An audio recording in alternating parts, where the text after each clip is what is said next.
Assalamualaikum warahmatullahi wabarakatuh. Selamat pagi kepada yang terhormat Bapak Yafik dan teman-teman semua. Sebelum kita memulai pembelajaran kita pada pagi hari ini, mari kita membaca surah Al-Fatihah masing-masing. Semoga apa yang kita pelajari hari ini bisa bermanfaat di kehidupan kita yang akan datang. Amin. Ala diniyah wa ala kulli niyatin sholihah. Al-Fatihah. Baik, kami dari kelompok 5 akan mempresentasikan mengenai prinsip dan alur kerja filologi. Ya, di sini saya akan menjelaskan tentang cara kerja penelitian filologi. Ada beberapa masalah pokok yang perlu dilakukan dalam penelitian filologi ini. Di antaranya yang pertama, inventarisasi naskah. Yang kedua, deskripsi naskah. Yang ketiga, perbandingan naskah. Yang keempat, dasar-dasar penentuan naskah yang akan ditransliterasi. Yang kelima, singkatan naskah. Yang keenam, transliterasi naskah. Apabila kita ingin meneliti suatu cerita berdasarkan naskah, menurut cara kerja filologi, pertama-tama hendaklah kita mendaftarkan semua naskah yang terdapat di berbagai perpustakaan, universitas, atau museum yang biasanya menyimpan naskah tersebut. Daftar naskah dapat dilihat berdasarkan katalog naskah yang tersedia. Langkah yang kedua, setelah selesai menyusun daftar naskah yang hendak kita teliti dan naskah pun telah tersedia untuk dibaca, barulah kita membuat uraian atau deskripsi tiap-tiap naskah secara terperinci. Hal ini penting sekali untuk mengetahui keadaan naskah dan sejauh mana isi naskah itu. Penelitian ini sangat membantu kita untuk memilih naskah mana yang paling baik digunakan untuk perbandingan naskah itu. Yang ketiga, perbandingan naskah. Perbandingan naskah perlu dilakukan apabila sebuah cerita ditulis dalam dua naskah atau lebih. Dan hal ini mempunyai berbagai manfaat. Di antaranya untuk membetulkan kata-kata yang salah atau tidak terbaca, untuk menentukan silsilah naskah, untuk mendapatkan naskah yang terbaik, dan untuk tujuan-tujuan lain. Yang keempat, dasar-dasar penentuan naskah yang akan ditransliterasi. Teori yang digunakan untuk memilih naskah akan ditransliterasikan tentulah dihubungkan dengan tujuan penelitian. Salah satu tujuan penelitian filologi ialah untuk mendapatkan suatu naskah yang paling lengkap dan paling baik, atau yang paling representatif dari naskah-naskah yang ada. Dengan demikian, perlu perbandingan naskah. Semua naskah yang ada diteliti dan dibandingkan isinya, tulisannya, keadaannya, bahasanya, dan umur naskah tersebut. Yang kelima, singkatan naskah. Pembuatan singkatan naskah secara terperinci dapat dikatakan sebagai langkah kelima penelitian filologi. Salah satu tujuannya ialah memudahkan pengenalan isi naskah. Naskah-naskah yang akan dibuat singkatannya itu hendaklah dipilih naskah yang terbaik dari naskah yang ada.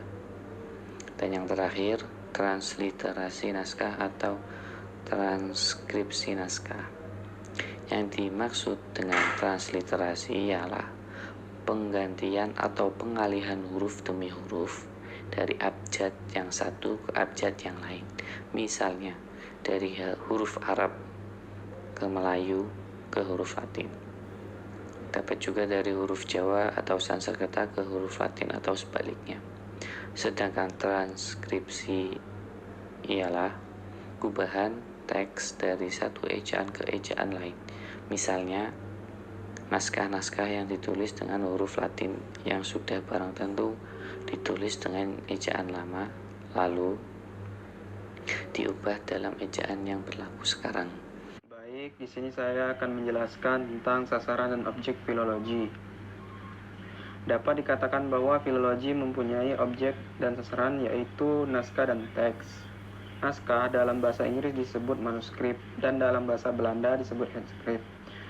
Menurut Darusuprapta, naskah adalah karangan tulisan tangan, baik yang asli maupun salinannya. yang mengandung teks atau rangkaian kata-kata yang merupakan bacaan dengan isi tertentu. Baroroh Berit berpendapat bahwa naskah merupakan tulisan tangan yang menyimpan berbagai ungkapan pikiran dan perasaan sebagai hasil budaya bangsa masa lampau. Dari ketiga pengertian tersebut dapat disimpulkan bahwa naskah adalah tulisan tangan, baik asli maupun salinannya yang merupakan ungkapan pikiran dan perasaan sebagai hasil budaya bangsa pada masa lampau. Nah, sedangkan teks adalah kandungan atau muatan yang terdapat dalam naskah yang bersifat abstrak. Hanya dapat dibayangkan saja, tidak kurang dari 5.000 naskah dengan 800 teks tersimpan di museum dan perpustakaan di beberapa negeri.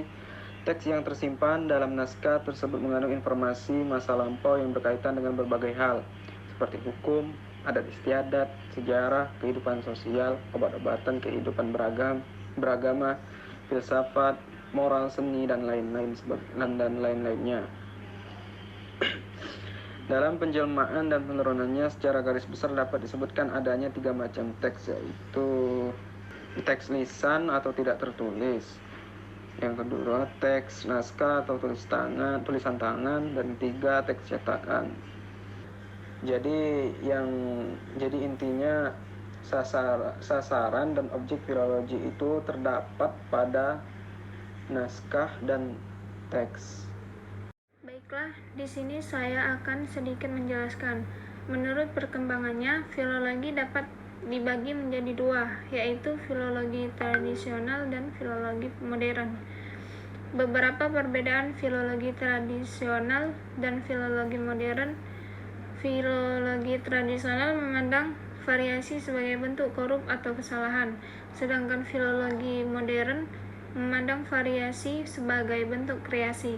Selain itu, filologi tradisional bertujuan untuk menemukan teks yang hampir mendekati aslinya, sedangkan filologi modern bertujuan untuk mengungkap kandungan produk budaya masa lampau yang terdapat di dalam naskah-naskah kuno. Setiap kajian ilmu mempunyai objek penelitian, demikian juga dengan kajian ilmu filologi. Objek penelitian dari ilmu filologi adalah naskah dan teks. Akan melanjutkan presentasinya. Jika kita memperhatikan dengan seksama kedudukan filologi di antara ilmu-ilmu yang erat kaitannya dengan objek penelitian itu ada menghasilkan sebuah hubungan timbal balik, yaitu saling membutuhkan. Di kepentingan tertentu, filologi memandang ilmu-ilmu lain sebagai ilmu bantunya. Sebaliknya, di sisi yang lain, ilmu-ilmu tersebut memandang filologi sebagai ilmu bantunya.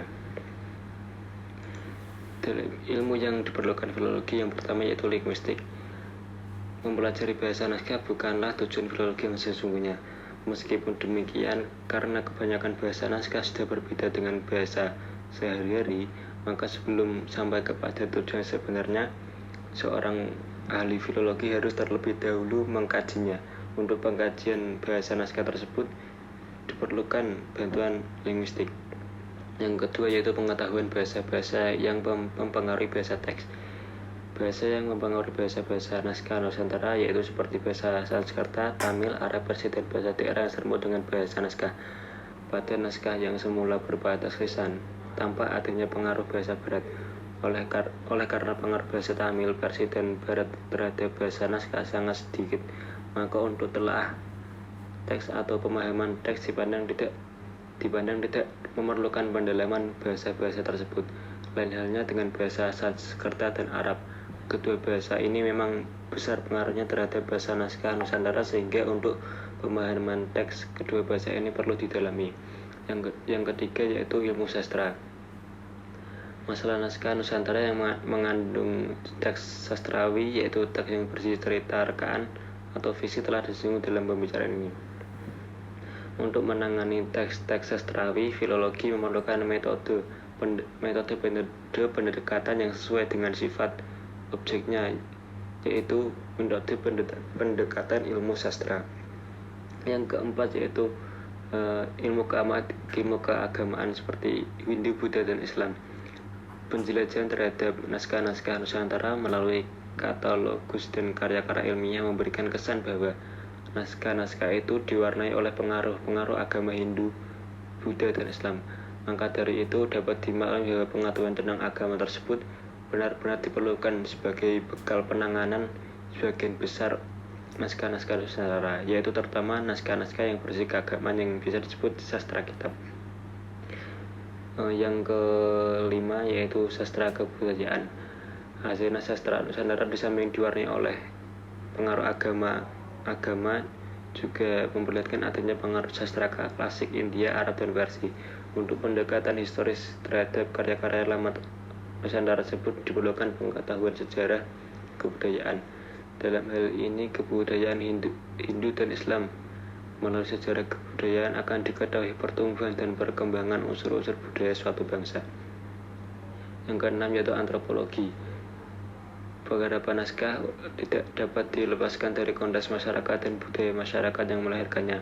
Untuk keperluan ini, ahli filologi dapat memanfaatkan hasil kajian atau metode antropologi sebagai suatu ilmu yang berobjek menyelidikkan manusia dipandang dari segi fisiknya, masyarakatnya, dan kebudayaannya. Masalah yang erat kaitannya dengan antropologi, misalnya sikap masyarakat terhadap naskah yang sekarang masih hidup, terhadap naskah yang dimilikinya, apakah naskah itu dipandang sebagai benda keramat atau sebagai benda biasa. Yang terakhir yaitu folklore. Folklore masih merupakan ilmu yang relatif baru karena semula dipandang sebagai bagian antropologi.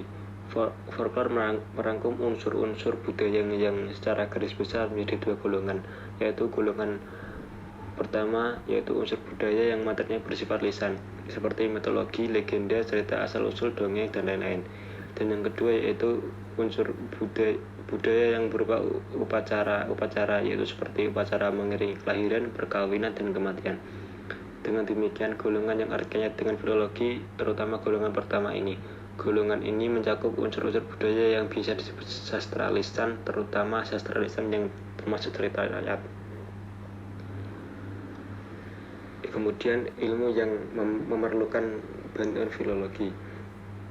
Objek filologi ialah terutama teks atau naskah lama, sedangkan hasil kegiatannya antara berupa suntingan naskah. Filologi bertindak sebagai ilmu bantu bagi ilmu-ilmu yang menggunakan naskah lama sebagai objek penelitiannya. Mengingat bahwa kandungan naskah lama itu beraneka ragam, maka filologi akan membantu berbagai ragam ilmu tersebut. Beberapa di antaranya ialah linguistik, ilmu sastra, ilmu sejarah kebudayaan, ilmu hukum adat, ilmu agama, dan ilmu filsafat. Kebanyakan dari ilmu-ilmu tersebut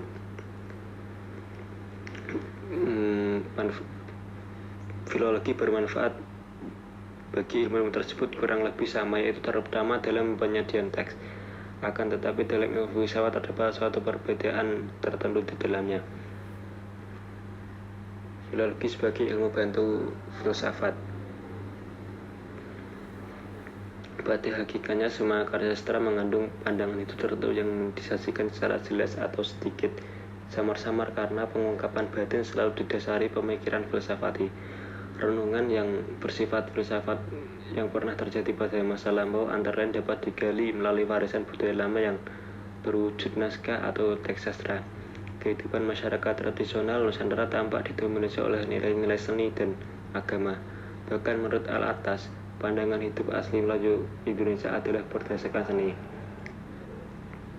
Penggalian filsafat dari teks-teks sastra Nusantara secara mendalam sebenarnya agak belum banyak dilakukan, meskipun jumlah suntingan naskah-naskah sudah cukup tersedia. Dengan demikian, sumbangan utama filologi kepada filsafat adalah berupa suntingan naskah disertai transliterasi dan terjemahan ke dalam bahasa nasional yang selanjutnya dapat dimanfaatkan oleh para ahli filsafat. Baik, cukup sekian presentasi dari kelompok kami. Apabila ada salahnya, kami mohon maaf. Selanjutnya akan dilanjutkan dengan sesi tanya jawab melalui WA Group. Terima kasih.